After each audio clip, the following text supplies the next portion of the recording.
Hello and welcome to Real Talk, coming to you live on SABC 3 with me, Azania Mosaka. This evening, I am beaming with excitement because I have a very special guest in studio who needs very little introduction. One of my all-time heroines. If you grew up in the 90s, you'll definitely remember that America had Oprah, but we had our own queen of talk in Felicia Mabuza-Suttle. She exploded onto South Africa's television scene in 1992, wearing a red suit, bold earrings, and a string of pearls. Always elegant, with a timeless sense of style, she captivated audiences from day one. It would be the birth of the first ever talk show that enabled Black and white South Africans to come together and debate issues that we couldn't discuss openly during apartheid. It is Thursday after all, so we're starting with the throwback and we're going way back. It is your time right now. It's your time. You gotta have a dream. This is your dream. Good evening. Tonight we commemorate June 16, 1976, exactly 21 years after the event. Is South Africa coming of age, or do we still have a long way to go since then?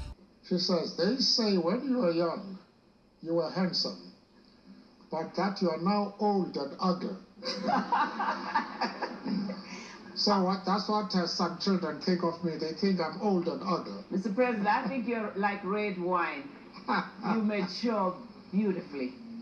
Let's hear the others. I say, Mr. President, I think that the rape charges should be much higher and maybe the penises castrated.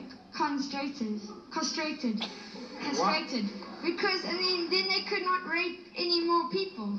After the break, we'd like to talk about media and the influence of media on music and our youth's values. Well, it's a great pleasure and honor to welcome onto the show Felicia Mabuza-Suttle. How does that make you feel watching those clips? First, I'm noticing I'm tearing up. Oh. And I'm just saying from the mouth of babes. Yes. And I'm going to tell you what happened, how that show came about. But first, congratulations, and I'm so proud to be with you, honored as well, to be with you right now.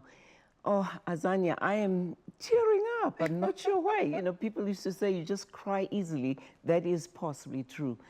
But I'm used to being on your side of the chair and not this side, so it's going to be a little difficult to get me to talk much here. But how does that make me feel?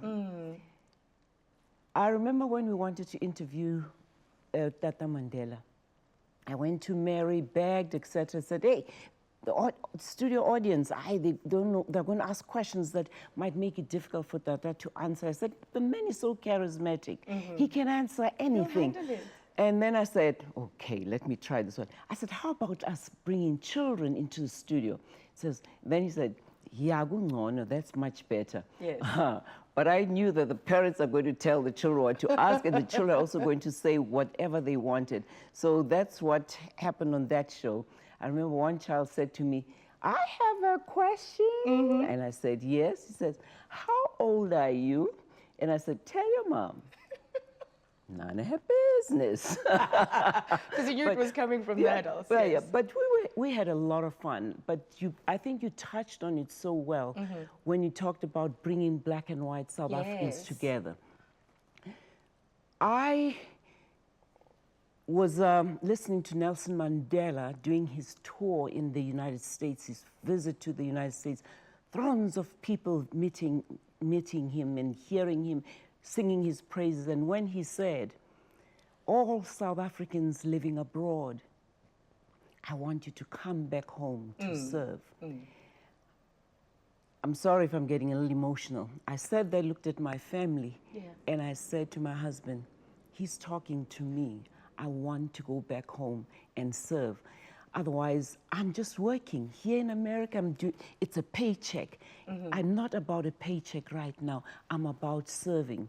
So where did that sense come from? That sense of duty and responsibility to the country? Was it from the family that you grew up in? I think it's my upbringing. I grew up in the age of Ubuntu. Yes. I had a grandmother who no child went hungry in the neighborhood, would cook enough food for it to get to all the other children around around there.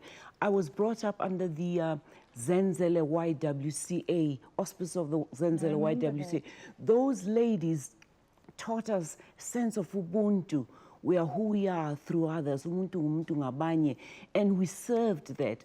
I started a dance school for young people in the township, and the whole idea to this day, Ufikile Buthelezi always says, reach out and touch. We still share socks. We still share our dance outfits that we used to share during the days of Tsoelo Pili was the dance school. In fact, people like Bushado Twala were in the dance school. And we used to dance to songs that had meaning. We never just danced to any song. Say it loud, I'm black and I'm proud. Reach out. That's one of your favorite sayings, in fact. Say, reach out and touch somebody's hand. I'm young, gifted, and black. Those are the songs we sang to. Police would sometimes come and figure out why all these young people gathered there, but they were not listening to the songs. Yes. The message was to somehow conscientize young people at a very early age. And Saturdays, we'd hold little workshops, teaching them how to do public speaking, etc. At age 6, Colin Koka gave a presentation to Anglo-American because I was lobbying them to help me take these young people on a bus trip to, I'm dating myself now, Lorenzo Marx, Maputo now, Swaziland, where they danced for the king. I took them to Durban, where they, I mean, we were all over, but I did not even realize that I'm supposed to have so many chaperones. I was alone with a photographer and a girlfriend. Yes. 60 young these people. Kids. That's amazing. The older ones looked after the younger ones. So this tells us the atmosphere in your home at 43 Annadale, in Annadale Street in Soweto. That was in Sophia Town, where I was born. I was born in Sophia Town and grew up there. I think we moved out of Sophia Town at I was about age 8 maybe, and we moved to Dube, and I went to a school called, that house is 1391 Ngube Drive, and it's called Dumagude. It was the first double-story house to be built in Soweto. When they were taking us out of Sophia Town and moving us to Soweto, my grandfather said, I will build a house that will topple over your matchboxes and build Dumagude, which was the first double-story house. And that's where I grew up. Yes, and we saw you modeling. You were on countless magazine covers, and you were also one of the faces of Lux. How did you get into modeling? Well, Merona Manye was the woman who was teaching us how to model. She was married to a journalist called Leslie Suhume, and she used to teach us modeling, but it was all about instilling self-esteem, self-pride in us, making us feel like it is important to walk the talk. I used to look up to people like Miriam Makeba, Bo Abigail Kubeka, Bo Marina Maponya. Those are the women I wanted to look like. I wanted to be as bright, as brave, as gifted as Winnie Mandela, courageous, I should say, as Winnie Mandela. I used to look at this woman and say, when I grow up, this is how I want to look. And yes, she's gone, but I know we're going to be talking about her later. Yes, we'll reflect on the impact that she had on your life. Yeah. So there you are modeling. What made you want the American dream?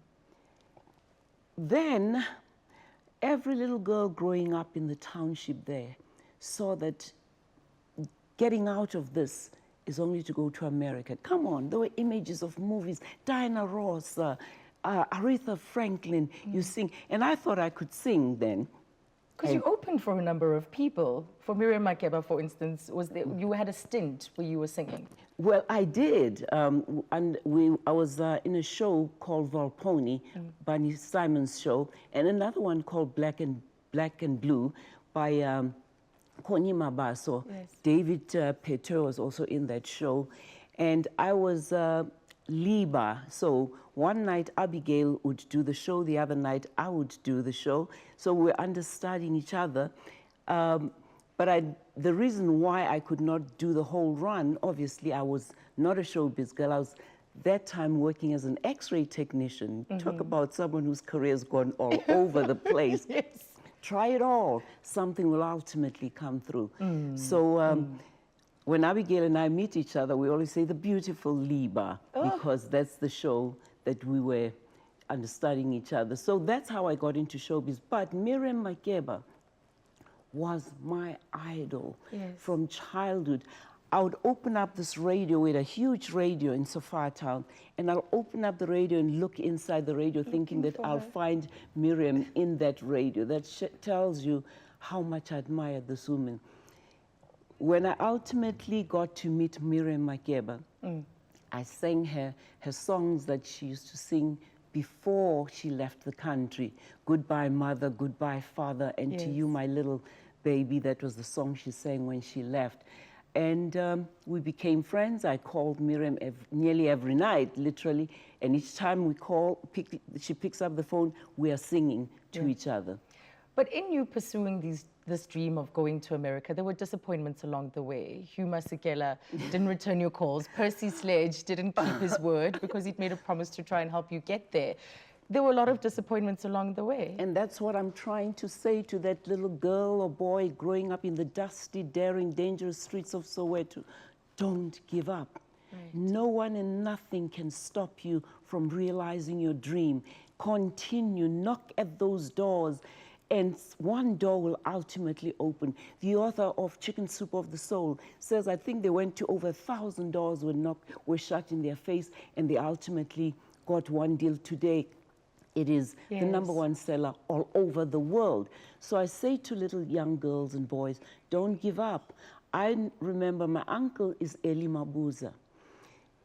Eli Mabuza, Vela Mabuza, and my father, William Mabuza, were brothers. And Hugh Masekela had written to Eli Mabuza, who was married to Busi Mhlongo, and he said something about come to America. He had written this long letter, come to America, we're waiting for you. He was like the Art Blakey of South Africa. Sipho Mabuza was inspired by Eli Mabuza, and I remember when they came to the house, then as the beaters, in fact, they also asked me to sing with them, but my uncle said, absolutely no. But I wrote to Hugh Masekela, and Hugh Masekela did not respond. So I say to those young kids, write those letters, don't be discouraged. Someone will ultimately answer that letter. And there was someone who answered your letter or your plea to move to the US, and we'll explore that a little bit later. That's a good story. Well, in her television career spanning over 2 decades, she's interviewed luminaries like Nelson Mandela, Julius Nyerere, Kenneth Kaunda, the late Mama Winnie Madikizela Mandela, British former First Lady, and then personalities like Larry King, Danny Glover, Diana Ross, Hugh Masekela himself, Miriam Makeba, Bishop T.D. Jakes, and many, many more. But where did it all begin? We'll find out a whole lot more right after this.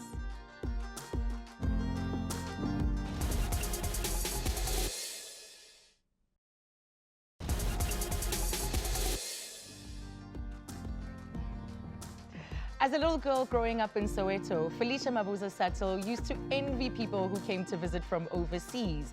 Sundays became a fun family ritual, with her father driving her and her siblings to go and see the mansions of wealthy people living in places like Houghton, Sandhurst, and Northcliffe. And she would confidently say to her brother and sister that one day she too would live in a mansion like those. And so she dared to dream by setting in motion plans to migrate to America. So there was a man who said to you that someday you'll make a difference in this country. Who was that man? Well, there were 2 men in essence. I take them 2 at a time like aspirins, you know, one doesn't work, the other one will. But anyway, where do I start? Well, I went on a scholarship exchange program to the United States for 13 months to go and learn how to work with young people who were at the dance school that I had, Solopili. I had no experience about how to work with young people. I was just having fun with them.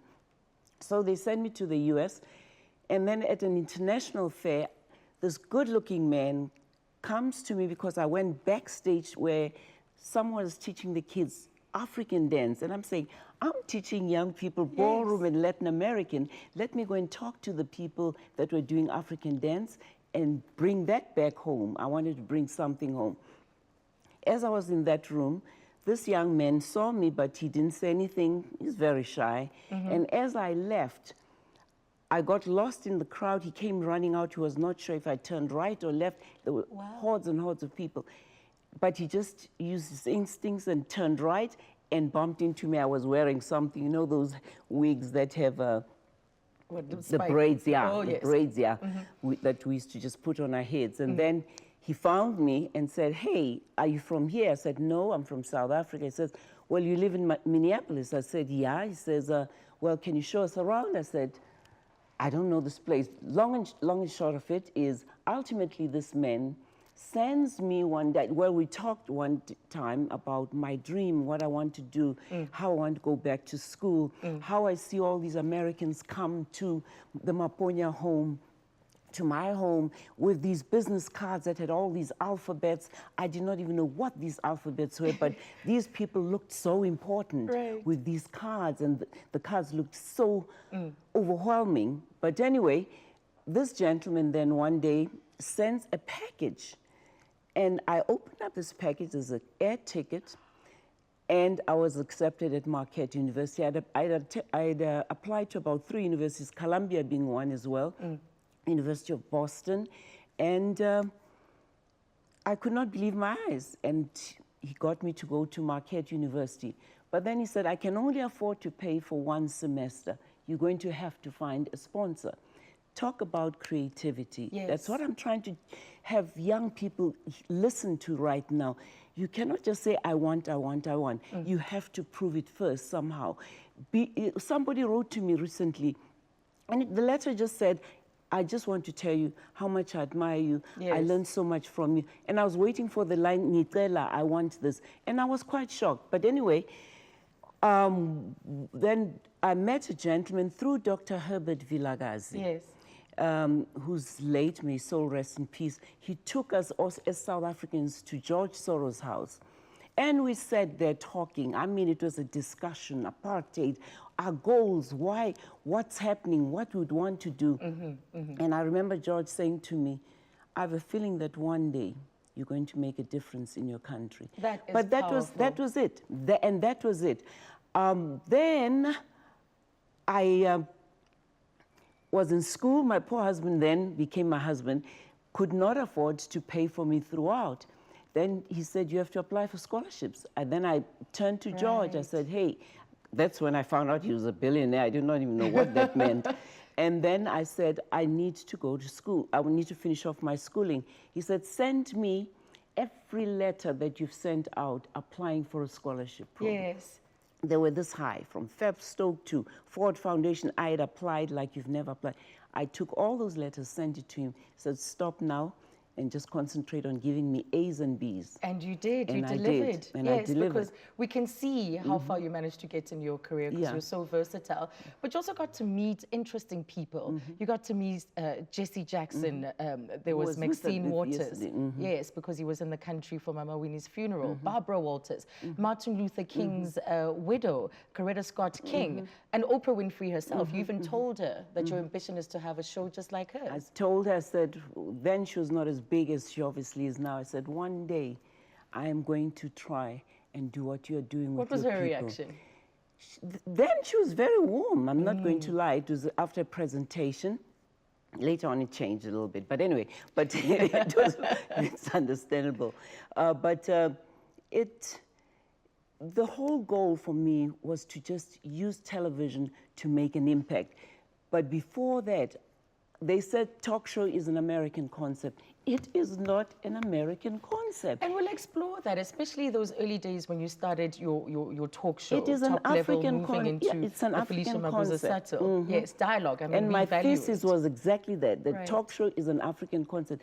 It's like the Ndaba, the Nduna there, and the Kosi and the Ndunas around, and the villagers all speaking. And I had to prove that in my So thesis. is it about being in the right place at the right time? Or do you have an ability to identify an opportunity? Because you're an opportunist, but in the right version or the right sense of the word. The most important thing is to have courage. Without courage, no other virtue matters. So it was courage. Unesibindi. Unaliliva. Unalisebet. Unalisebet. So that's really what it was. That's what it takes. And that's what we need to build in our children. Right. Courage first. And that's what my workshops are all about. I want to build courage in our children, which instills confidence, which is self-esteem. One thing about my girls, they have courage. They are, especially Ulindwe, she's scared of no one and nothing. Zani can walk into that room and just turn heads. But that was the first thing I tried to make sure I instill in them. Same thing with me. In fact, one guy said to me, "How wanyathela lama tiles ngati unyathela ama tiles wendlu yakho." She says, "You're walking in here, stepping in here like it's your house. It's your step, your tiles." Yeah. And that's how I feel. I walk with confidence because I feel confident. I'm a true African woman. They can call me whatever, but African, I know I am. I speak as many African languages as you can even think about. It's still sharp in the mind. But let's not also present as if the American experience was easy. No, it was not, and still not. That sense of belonging, settling in, how difficult was it? It was very difficult in the sense that to this day, to a great extent, you're from Africa type of thing. But I think they're also confused because I don't typify the African that they think we're supposed to look like. We come in all hues, in all beauties, in all sizes and shapes, in all heights. That's what's good about Africa. And South Africans, they're the hottest girls on the continent. No offense, no offense. But that is true. I think I killed the stereotype for them, and they could not quite understand it. And so acceptance is also still hard to this day. My body is in America, my heart is in South Africa. Oh, wow. Sure. Well, Felicia Mabuza-Suttle used to watch American talk show greats such as Phil Donahue and Oprah Winfrey and Barbara Walters. So the fact that she found herself as the first Black South African talk show host who subsequently set the bar for others to follow in her footsteps was without a doubt a full circle moment. Are we losing our identity? Yeah. So you say what has changed? I say morals have not changed. Times has changed. In our parents' time, you never used to get 10-year-olds coming home telling you about sex. But today, you get your 10-year-old brothers who know more about what your parents know. So times have changed, not morals. We have our morals. What do you think?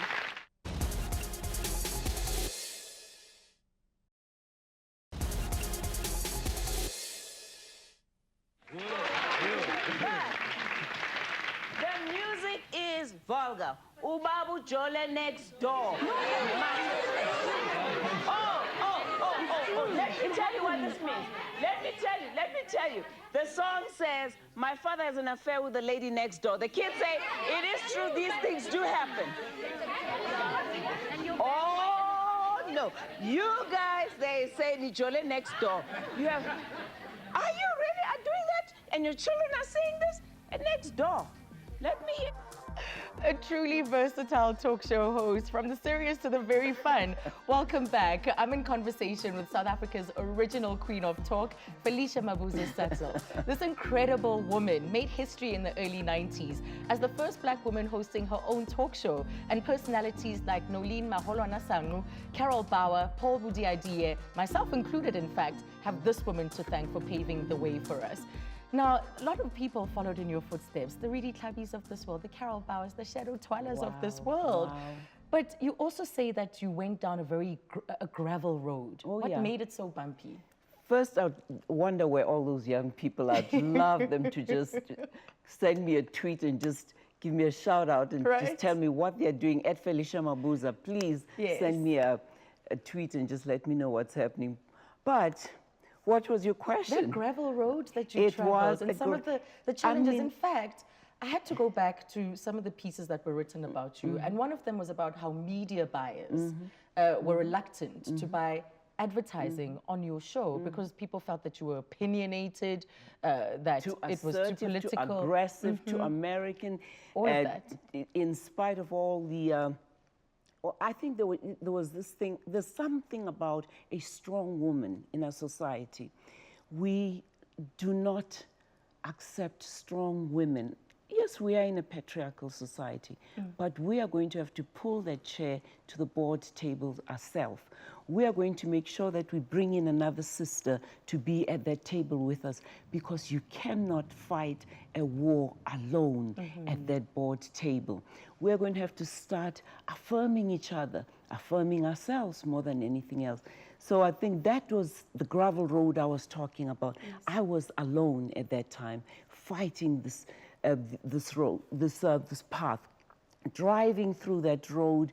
That car was bumping. I mean, we've had many flat tires. Sometimes I'll do things and ask for forgiveness afterwards. And that was my path. Give you an example. I did not know, sometimes innocence helps. Yes. They wanted to do a Hanes commercial. And in spite of my ugly legs, but I did this commercial for Hanes, the tomato sauce. No, the stockings. Oh, I see. Hanes, yeah, because so my daughter always teases and says, "Mom, how do they get you? Because your legs." I was like, "Girl, that's why I wear pants all the time." But I shot it in studio, did not know. After it was out and about, they called me in. I mean, I got a wrapping. You're not supposed to have done. But I'm trying to say, don't break rules, but break norms, if there's anything like that. I hope you understand what I'm trying to say. Challenge, yeah. What is being accepted. What is being accepted, and do it, and go and ask for forgiveness later on. Yes. So between being in the right place at the right time, being able to identify opportunities, there's also quite a hustler in you, because you managed to make things happen, whether it was the dance group that you were teaching and managing, but even managing to have conversations with some of the most important people in the world. Tell me about that hustle, that ability to say, I'm not taking no for an answer. If you want it real bad, you're going to get it. Yeah. If you wish to have it, go for it. That's what I'm trying to say. I wanted an interview with Betty Shabazz, Malcolm X's wife. And it was one of the most difficult interviews to ultimately secure. But we ultimately got it. I wanted an interview with Coretta Scott King. Yes. We got that interview. I wanted an interview. I wanted to find out, what's this about this Farrakhan guy? Why is he so controversial, etc.? I remember in that interview, I said to him, what do you say about people who call you a racist?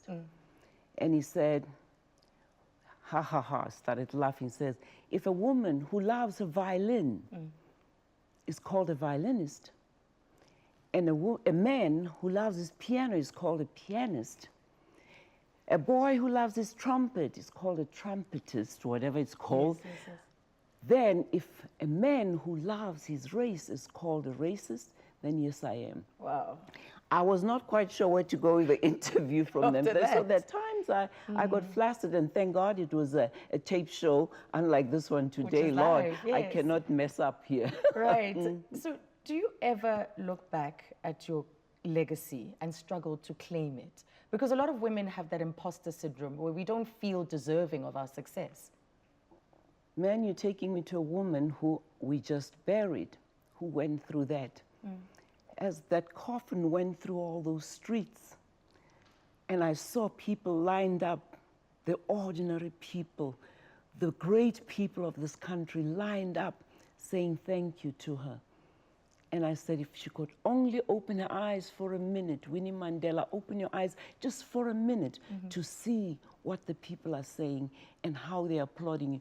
Why we could not do it to her while she was still alive, I don't understand Africa. So you celebrate your legacy. So, I mean, I was broke as hell, but I was coming to bury her, if nothing else.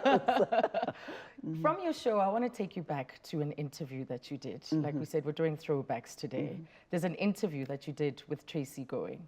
So let's Oh take a my look at gosh. this.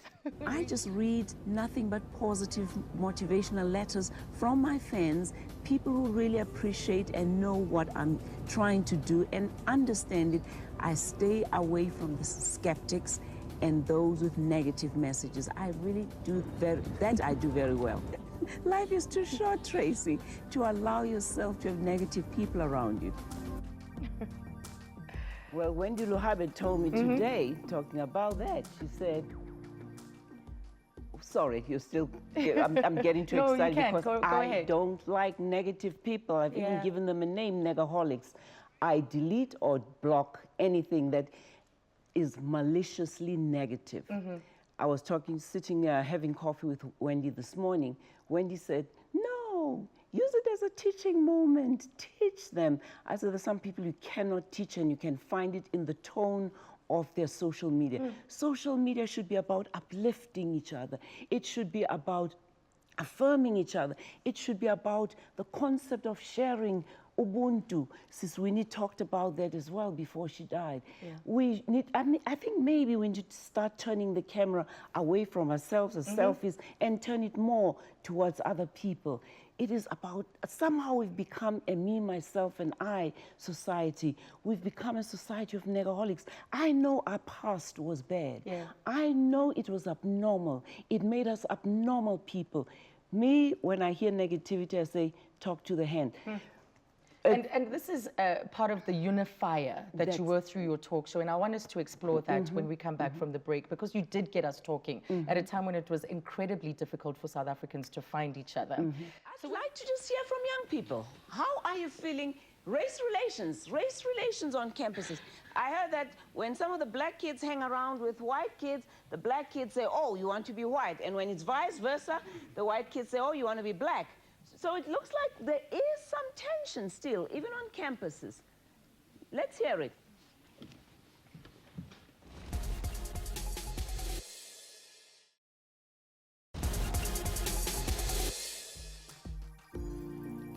Welcome back. She has spent the better half of her adult life in America.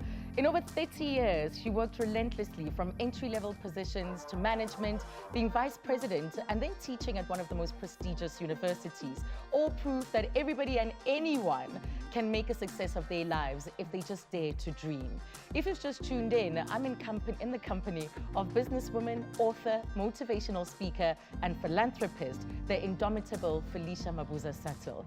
Now, Mama Felicia, you know, when you did your show, you had all of that criticism. People were calling you names, calling you Madam Poodle because you had a white coat. Some people, in fact, said hurtful things, like you were too American for this particular audience. What did that do? Because you didn't, you seemingly, for the rest of us watching, you didn't give up. You soldiered on. I was on a mission. But did that hurt? I was on a crusade because there's a man called Nelson Mandela who said, all South Africans living abroad come back home to serve. I was not here for a paycheck. I think I've heard many people say, hey, she got rich from the show. I got poor from the show. There are times I paid for my own set, by the way, because they were comparing me with Oprah. So I had to make sure that Africa looks good, even if it came out of my little savings. And we built some of our sets ourselves. It did hurt, but when you are focused, my husband says, keep your focus on your focus. I kept my focus on my focus because I knew what I was here for and why I was doing what I was doing. I'd given up too much to give up. My kids, my daughters, my biggest sacrifice was really not seeing my daughters grow up, was not seeing Lindy in pageants, Zani playing tennis. My husband saying, I moved from a warm bed to a cold bed. I moved from hot meals to cold meals, sandwiches, etc. That still makes you emotional. It still makes me emotional because I don't think people understood. And to be compared, a little African girl compared with a multi-billion-dollar industry in the US, you cannot even compare this show with a low-budget show in the United States, for that matter. So that, I think, is what hurt. And they never even knew who Oprah was. And we're already comparing, because I came before they even brought her show here. But women are always compared to another woman, and men never are. Women are always duplicates of another woman. Men are always originals. No one said Freek Robinson is trying to be Larry King. Yes, and that criticism also became very personal. That people were saying, what kind of woman are you? Where you would leave your husband and family And are for they your leaving them career? now for career? Many women are doing it right now. Maybe I was a trendsetter showing women that you can go and do it on your own and bring back whatever the bacon and make your family even more progressive. That is really what my whole goal is. My kids travel the world today because I taught them that the world is an oyster. Have fun with it and live anywhere. One lives in Denmark, one lives in Berlin right now. So that is, I look at the fruits of it, the benefits in the end. Yes, there was pain then, and but there's joy today. Yes. In fact, my daughter flew me to Cape Town, in and out, and said, bring my suitcase. She left her suitcase here, so I flew her suitcase to Cape Town and flew me the way I normally would fly. Yes. That's it. We are coming, or we've just come out of a very difficult time in South Africa where we've had to lay to rest the mother of the nation. You mentioned her, you referred to her with great affection as Siswini. And you had the privilege of getting all those insights from her, exposing a side to her that many of us never got to see.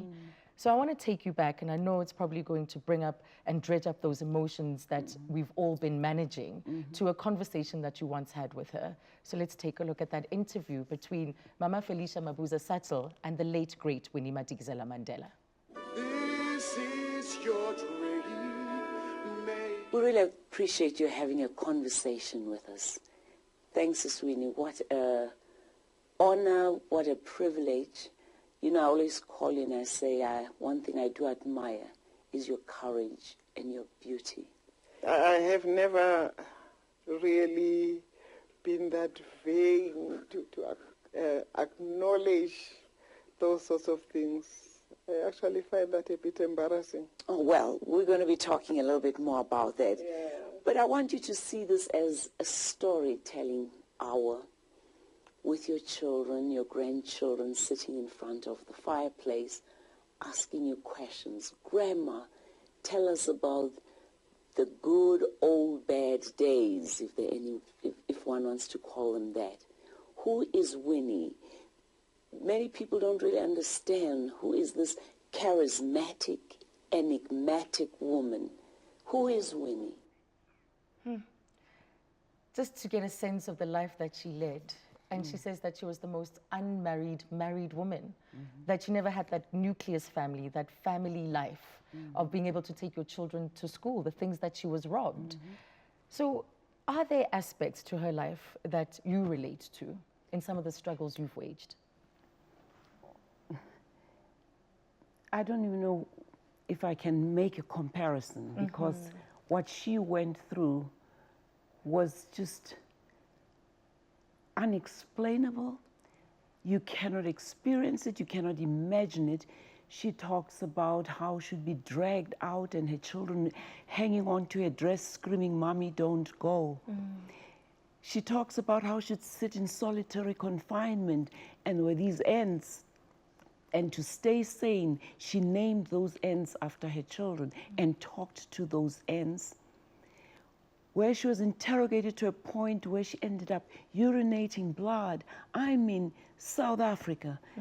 How we don't understand what this woman did for us. I don't understand why those who don't understand are negative about her can be so vocal, for that matter, about it.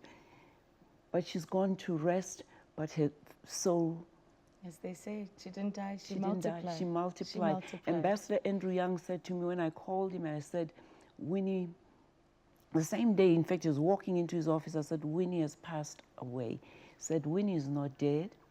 Winnie is alive as long as we continue to talk about Winnie. Indeed. More with our national treasure, Mama Felicia Mabuza-Suttle, after this. A woman who is no doubt living the dream. She's also coming to South Africa in September, so stay tuned to find out exactly why.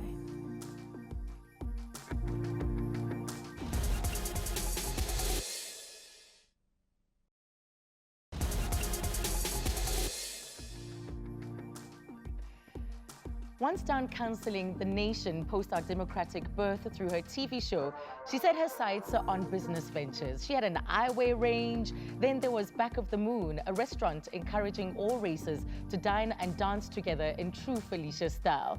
Felicia achieved phenomenal success as a businesswoman. Her story is that of a girl from the dusty streets of Soweto who dared to dream, and we're lucky to have her here with us.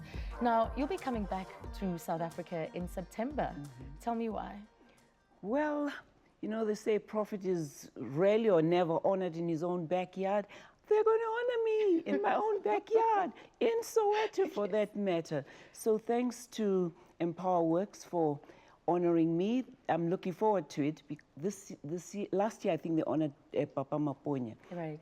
But I think it's all about trying to see, build icons out of the township and yet have young people realize that they too can become successful. And speaking of honoring, you actually have a piece that you have written for the late Winnie Madikizela Mandela. Yes, yes, but another thing when you're talking about business, also through Pamutsi. Yes. I'm a shareholder and a founder of Pamutsi Investment Holding. Thanks. So I really appreciate being A part woman of of that. many talents. I'm telling a you. poet at that But- too, not just an author. But this here really is a message. When Winnie and I exchanged books, this is what she wrote in her book, 491, to me. To my baby sister, I always called her my big sister. She called me my baby sister. To my baby sister, Felicia, you know where we came from, my darling. I have unconditional love for you. I have unconditional love for Winnie. You cannot say anything negative about Winnie in front of me. I'm going to fight it to the end because we fought this. I also had to fight the same negativity half the time. So there's a praise that I normally give to women when I'm doing a presentation to women. But I'm so happy I was able to say it to Winnie before she even passed on. Yeah. That regal woman, that courageous woman, with the click of her heels, she commands respect. She's kind yet strong and powerful. She's a mother, a sister, a nurturer. She's a giver, a healer, a leader. She's my Shiro. She's your Shiro. She's our Shiro. May her soul rest in peace and her legacy live forever. Beautiful, beautiful. But to honor you as well, we have a surprise. Oh. We have a surprise for you, something unexpected from someone that you got to work with at a period, and here he is. Hey Felicia, still looking 29 years old. They told me the OG of the OGs is in town, so I thought, let me say hello, welcome back home, good to see you, and have a wonderful time, and I'm looking forward to seeing you back in September. Come and Love make you, me Felicia. laugh. You've Please always been come the and make best, me laugh. and you still look amazing. Oh, come and make me laugh, Tebe. I mean, there's one man who makes Yes. me laugh. It's Tebe Ikalafe. Is Tebe and Hugh Masekela. My husband even has a chapter in his book where he talks about how I wish I could make my wife laugh the way Hugh and Tebe make her laugh. And laughing is the most important medicine that you can ever have. So thanks. Well, he adores you thanks. equally. Oh, you know, he came on that scholarship program that I started for see. South African students at Marquette University. I think over 30 students went through that program. Today they're entrepreneurs. They have their MBAs, they have their doctorates. One, in fact, is a lecturer at one of the top universities in the US. So it's quite heartwarming when I see his success. Every time I cannot help but respond That is to his wonderful. Instagram. Yes, the tentacles, your legacy He is all over the spreads. world, yep. Yeah. So you've given us Dare to Dream, Living the Dream. Is there a third book coming? There is a third book coming, but it's my most difficult book to write. I thought it would be the easiest. It's a children's book or little girls' book where I want them not to forget our Shiros Wonderful. like Winnie, etc. Wonderful. With young Shiros that are coming up right now. You, Basi, or, you know, all my girls are part of literally this journey that they can also ultimately become somebody one day. We love you. I we love you. I love Thank you. you very much I love for you, being South here. Africa. Please, I'm homesick. I'm staying. I'm not leaving tomorrow. Well, one of the greatest pleasures, of course, in life is achieving what the naysayers believe you cannot do. TV legend, the great mum Felicia Mabuza-Suttle, has proven that this is so in so many different ways. This has been an absolute honor and a privilege for me to have sat down with her. She'll be back in South Africa in September, where she'll be honored at the Gauteng High Impact Leadership Summit. So from me, Azania, and the team, we're back again tomorrow with more real talk. But for now, it's good night. Thank you for watching.